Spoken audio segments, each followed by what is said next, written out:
Nifty reversal दिखा रहा है, सेक्टर ब्रेकआउट दिखा रहा है और स्टॉक भी ब्रेकआउट दिखा रहा है। तो ऐसे केसेस में क्या होता है, जो आपकी जो विनिंग प्रोबेबिलिटी होती है, प्राइस यहाँ पर क्या हुआ, बड़े रेंज से छोटे रेंज में गई है एंड उसके बाद लास्ट वीक में हमें इसका एक ब्रेकआउट होते हुए दिखा है। तो ये बिल्कुल ही सही ब्रेकआउट है।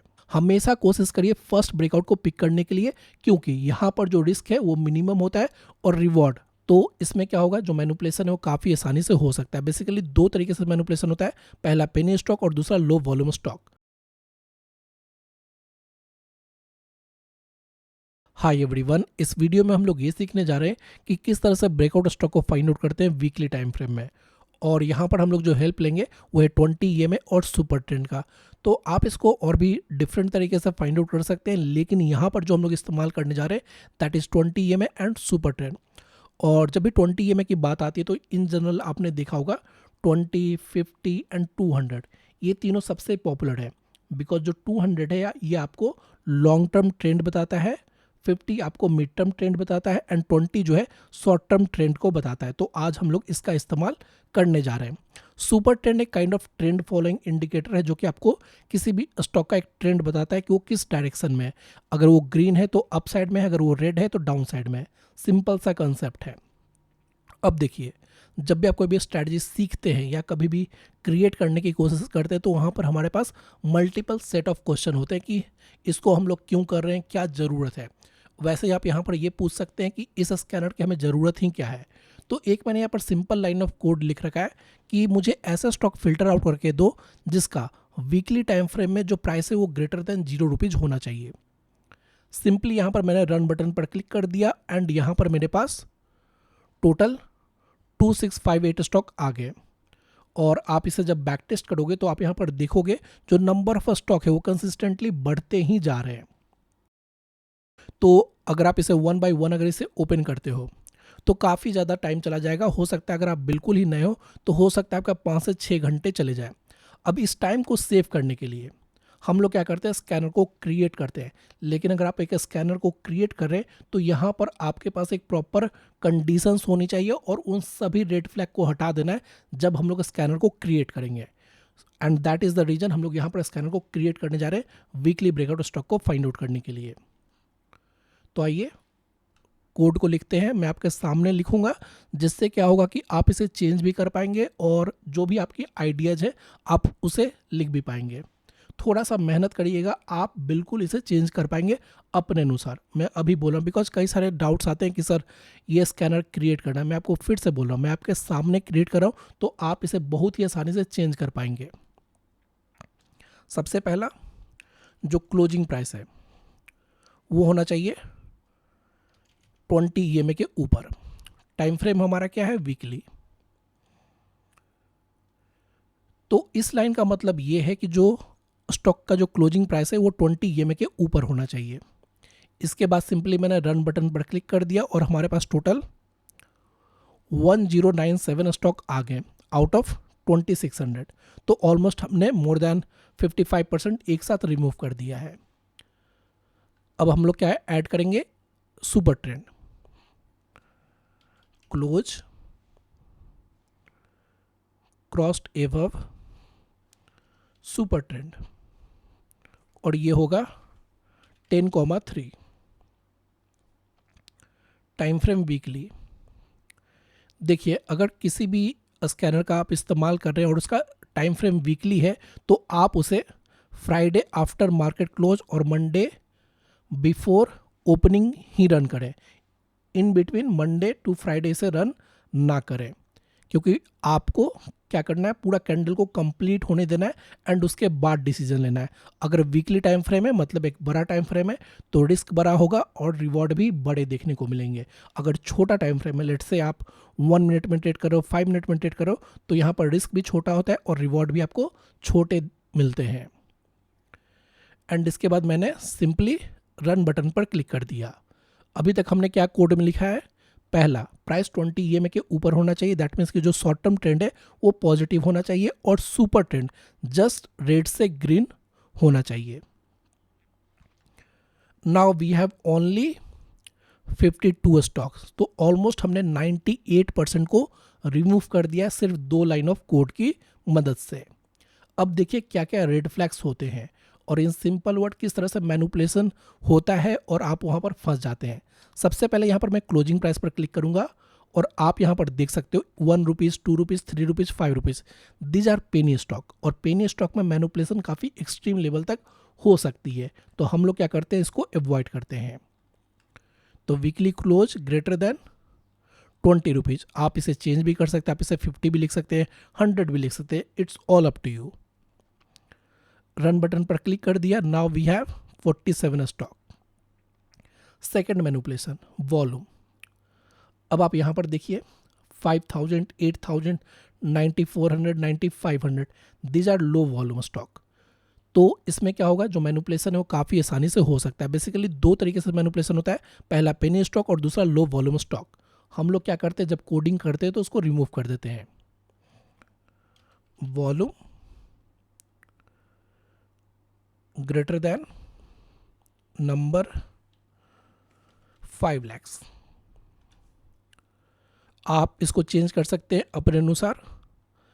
अगर मैं 5 लाख लिख रहा हूं तो इसका मतलब ये नहीं कि आपको भी 5 लाख ही लिखना है, आप उसे 1 करोड़ भी कर सकते हो, 10 लाख भी कर सकते हो, इट्स ऑल अप टू कि आपको किस तरह का स्टॉक चाहिए। एंड सिंपली मैंने इसको रन बटन पर क्लिक कर दिया।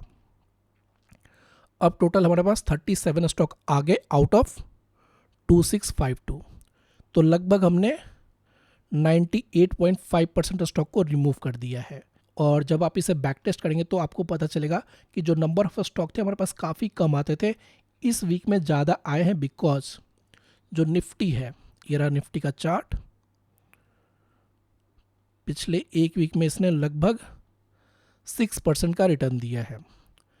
और आप इसे प्रैक्टिकल लाइफ से भी रिलेट कर सकते हैं, क्योंकि अगर आप एफडी में इन्वेस्ट करेंगे तो आपको एक साल में 6% देखने को मिलेगा, और लास्ट वीक में निफ्टी ने ऑलमोस्ट 6% का रिटर्न दिया। दैट मीन्स एक बड़ा मूव हमें देखने को मिला है।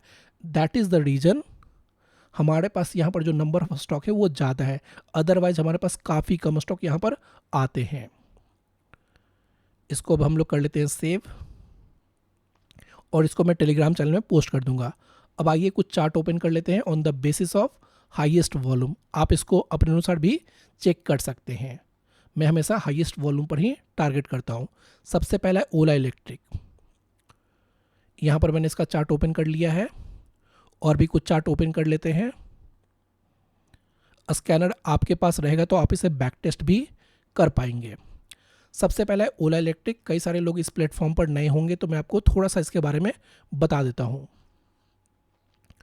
पीरियड 3 ईयर्स, मतलब यहाँ पर जितने भी कैंडल बने हैं वो प्रीवियस 3 ईयर में ही बने हैं।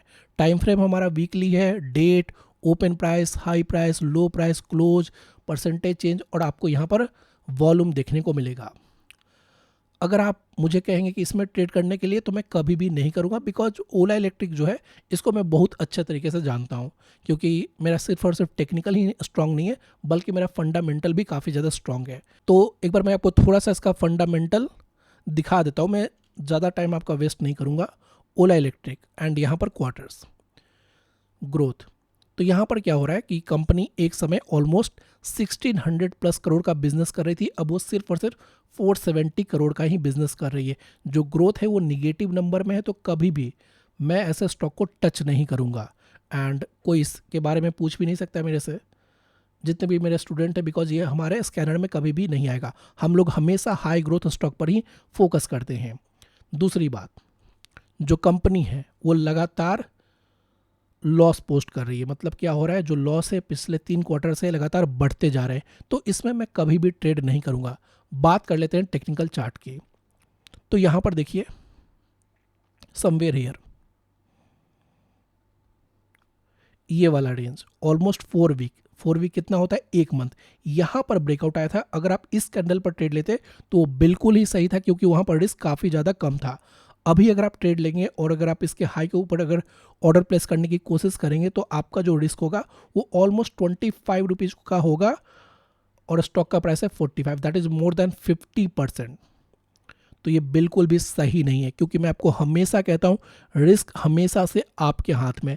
आपके लॉसेज इसलिए नहीं होते कि आपने गलत ट्रेड लिया, आपके लॉसेज इसलिए होते कि पहला आपका जो रिस्क है वो काफ़ी ज़्यादा है, दूसरा आपकी जो क्वांटिटी है और कह सकते हैं जो पोजीशन साइजिंग है वो बहुत ही ज़्यादा है, जिसे आप टॉलरेट नहीं कर सकते हैं। तो डेफिनेटली यहाँ पर एक ब्रेकआउट लास्ट वीक में देखने को मिला था, इस वीक में हम लोग नहीं लेंगे। हमेशा कोशिश करिए फर्स्ट ब्रेकआउट को पिक करने के लिए, क्योंकि यहाँ पर जो रिस्क है वो मिनिमम होता है और रिवॉर्ड मार्केट आपको कितना भी दे सकता है, क्योंकि रिवॉर्ड आपके हाथ में नहीं है। नेक्स्ट हमारे पास NIACL का, और यहाँ पर मैं एक सिंपल सा हॉरिजॉन्टल लाइन को ड्रॉ कर दूंगा।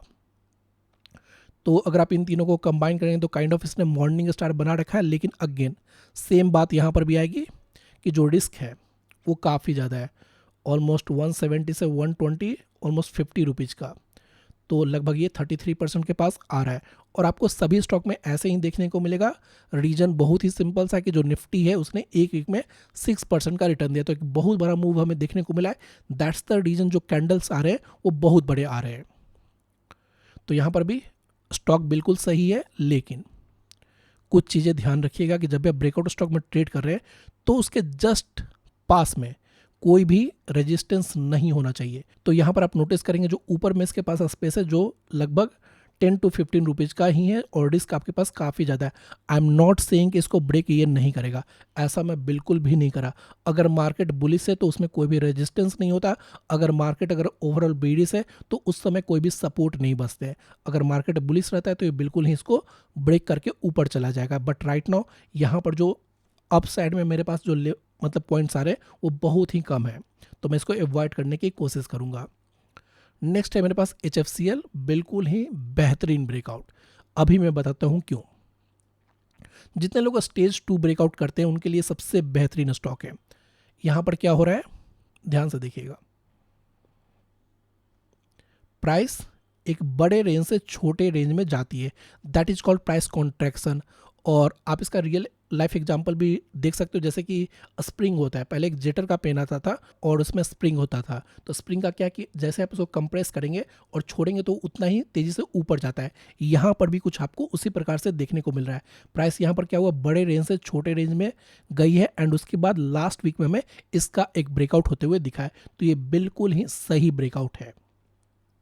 तो इसका मतलब क्या हुआ कि हमारे स्कैनर ने एक सही ब्रेकआउट को फाइंड आउट किया है। अब आइए देखते हैं next stock, and this one ITTC।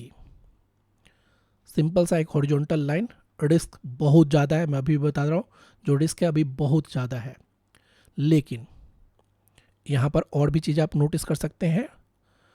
Multiple resistance है, एक रेजिस्टेंस तो जस्ट इसके हाई के पास ही है, तो यहाँ पर अवॉइड करें, बिकॉज अगर निफ्टी अगर बुलिश अगर नहीं होता है तो यहाँ से हो सकता है प्राइस यहीं से नीचे आ जाए, एंड रिस्क यहाँ पर बहुत ज़्यादा है, 650 से 400, दैट इज़ 250 रुपीज़ का। तो इसको तो बिल्कुल ही अवॉइड करें। मैं फिर से कह रहा हूँ जो रिस्क है वो हमेशा से आपके हाथ में, और मैंने आपको स्टार्टिंग में ही बताया था कि अगर आपके पास स्कैनर में स्टॉक आते हैं तो इसका मतलब ये नहीं है कि आपको उसमें ट्रेड लेना ही है। आपको ये देखना कि पैटर्न सही है या नहीं, रिस्क आपके कंट्रोल में आ रहा है या नहीं आ रहा है। ऐसा नहीं कि एक ही स्टॉक में 50-60% कैपिटल का रिस्क ले लेंगे, वो बिल्कुल भी सही नहीं है। तो इसको हम लोग अवॉइड करेंगे बिकॉज यहाँ पर रिस्क काफ़ी ज़्यादा है। नेक्स्ट है अदानी एनर्जी सॉल्यूशन का। तो एक यहाँ पर एक कैंडल थोड़ा सा अलग दिख रहा है, मैं एक बार इसका चार्ट चेक कर लेता हूँ।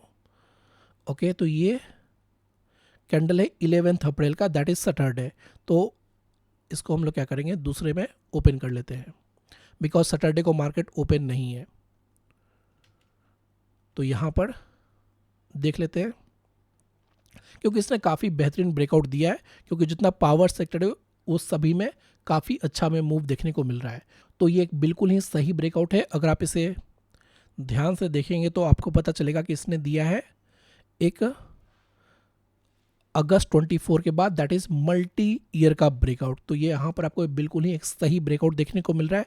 और यहाँ पर क्या जो पावर सेक्टर है वो आपके फेवर में, क्योंकि पावर सेक्टर में भी हमें लास्ट वीक में ही, एक बार दिखा देता हूँ पावर सेक्टर, यस, तो यहाँ पर भी हमें एक ब्रेकआउट देखने को मिल रहा है। तो क्या हो रहा है, निफ्टी रिवर्सल दिखा रहा है, सेक्टर ब्रेकआउट दिखा रहा है, और स्टॉक भी ब्रेकआउट दिखा रहा है। तो ऐसे केसेस में क्या होता है, जो आपकी जो विनिंग प्रोबेबिलिटी होती है वो काफ़ी ज़्यादा बढ़ जाती है, बिकॉज सभी चीज़ें आपके फेवर में ही है।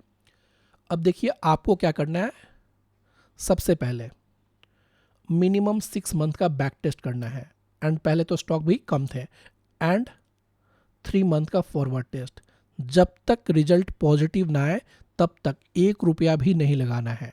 और अगर आपको ये प्रॉफिटेबल दिखना शुरू हो जाता है तो आप एक क्वांटिटी से ट्रेड कर सकते हैं, और अगर आप उसमें प्रॉफिटेबल हो जाते हैं देन आप क्वांटिटी इंक्रीज कर सकते हैं। और ये जो स्कैनर होगा मैं इसे टेलीग्राम चैनल में पोस्ट कर दूंगा। Thanks for watching.